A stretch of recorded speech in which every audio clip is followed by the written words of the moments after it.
On va faire quelques shiurim bénédictaires sur la Haggadah de Pessah, des Perushim qu'on peut dire ou qu'on ne peut pas dire.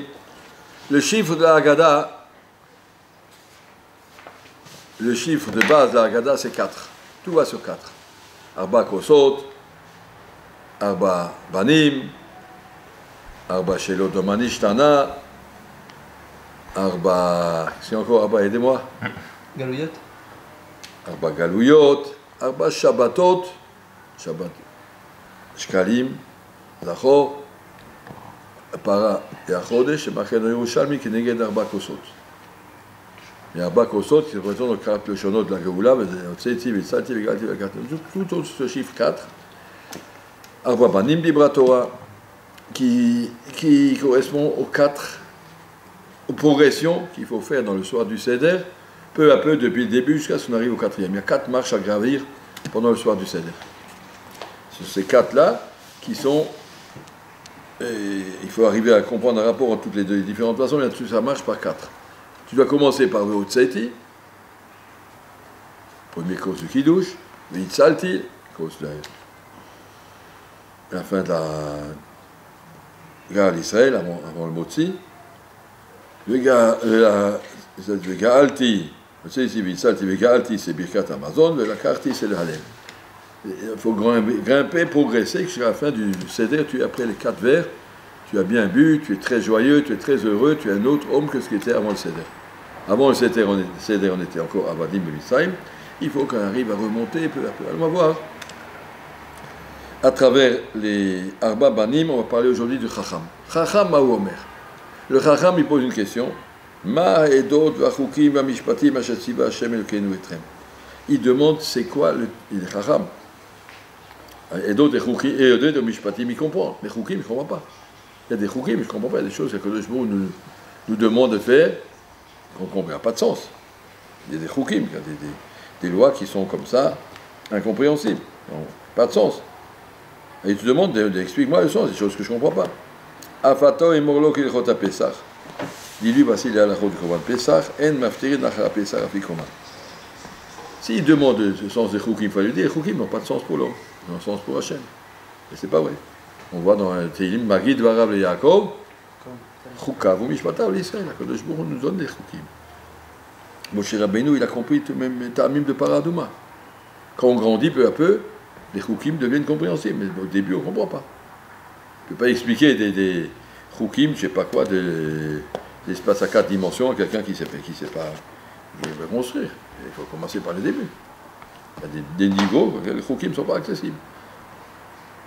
Ce n'est pas des niveaux d'intelligence, il est Chacham celui-là.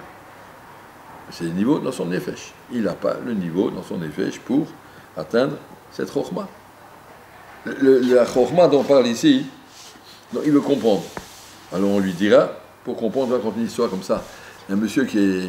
Rav Abramski, il était à Bedin à Londres, après il est devenu Rosh Slabodka, Rav Abramski était à Bedin à Londres, et il y a un étudiant qui est venu et qui lui a dit Rav, moi je ne comprends pas cette histoire de tefilin. Si vous m'expliquez bien pourquoi on met les tefilin, je veux bien les mettre. Mais c'est à me tourner du cuir noir sur les bras tous les jours, je ne vois pas l'intérêt.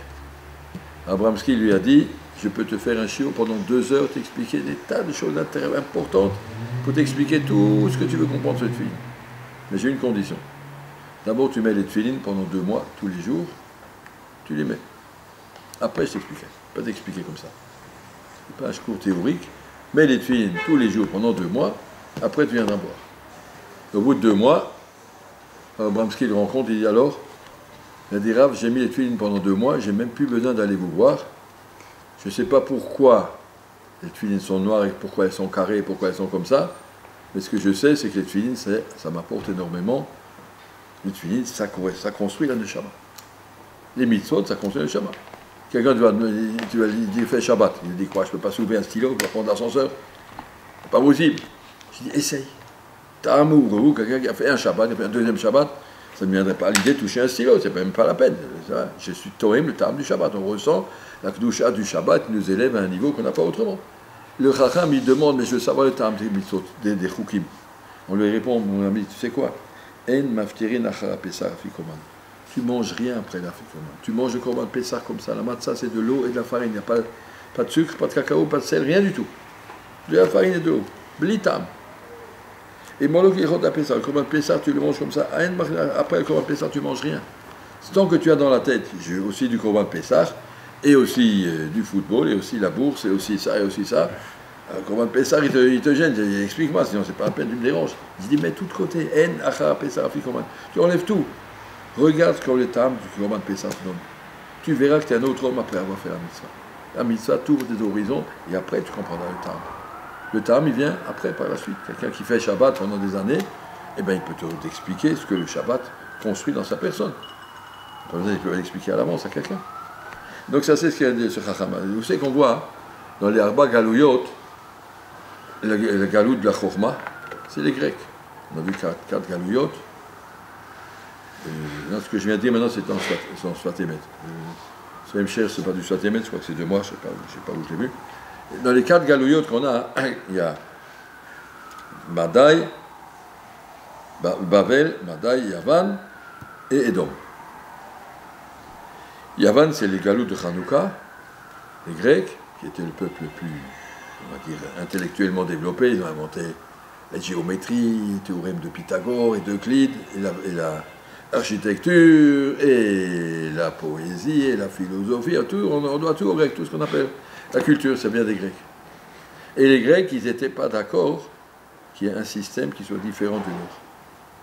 La Torah, elle s'oppose aux conclusions des Grecs. Les Grecs, ils avaient un principe, n'existe que ce qu'on voit, et que ce qu'on comprend. Si je ne vois pas, ça n'existe pas, si je ne comprends pas, ça n'existe pas. Des malachim, ça n'existe pas, preuve c'est que j'en ai pas vu, des shadim, ça n'existe pas, la Kabbalah, ça n'existe pas. Ce qu'on voit, on comprend, et puis le reste, ça n'existe pas. Donc ça, c'était le système des Grecs, et nous, on a un autre système. Un système tout à fait différent, qui s'appelle Emunah B'Hashem. On raconte dans les Sfarim qu'il y a eu une rencontre entre le prophète Jérémie et le philosophe grec qui s'appelait Platon. Une rencontre, je ne sais pas si historiquement ça correspond, mais comme ça il raconte dans les Sfarim. Et que Platon lui a vu Jérémie qui pleurait sur la destruction du temple, il lui a dit, un homme intelligent comme toi, je ne sais pas pourquoi il pleure sur des cailloux, des pierres tombées, alors ça va, continue ta route. Alors il lui a dit, ces pierres-là, ce n'est pas des cailloux, c'est toute notre existence. Et toi, tu ne comprends pas ça, parce que tu ne vois pas. Le Beth Amikdash, pour toi, c'était des pierres et des animaux. Pour nous, c'était autre chose. C'était un shrina. Pour nous, la chokhmah, elle est limitée.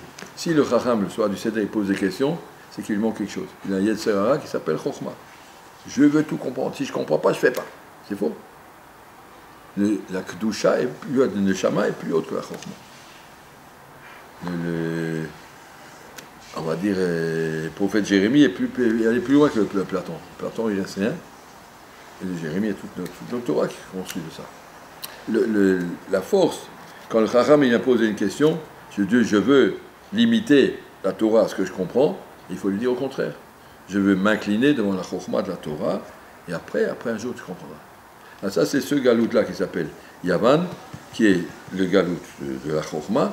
Il y a les autres galouyot, on verra Kina, Ta'ava, on verra les autres galouyot de Hachem encore. Mais ça, c'est la Sheila du Chacham. Chacham Mavomé, le Chacham, c'est pas marqué Tzadik Mavomé. Il n'est pas Tzadik, ce Chacham. Chacham Mavomé, il a des questions. Il a des questions sur ce qu'on fait. Le Chacham, c'est pas le contraire du Racha. C'est une autre forme d'Yetzara. Il y a une Yetzara qui s'appelle Chacham. Yetzara, des gens très intelligents qui ont besoin de comprendre, et s'ils ne comprennent pas, eh ben, ils annulent.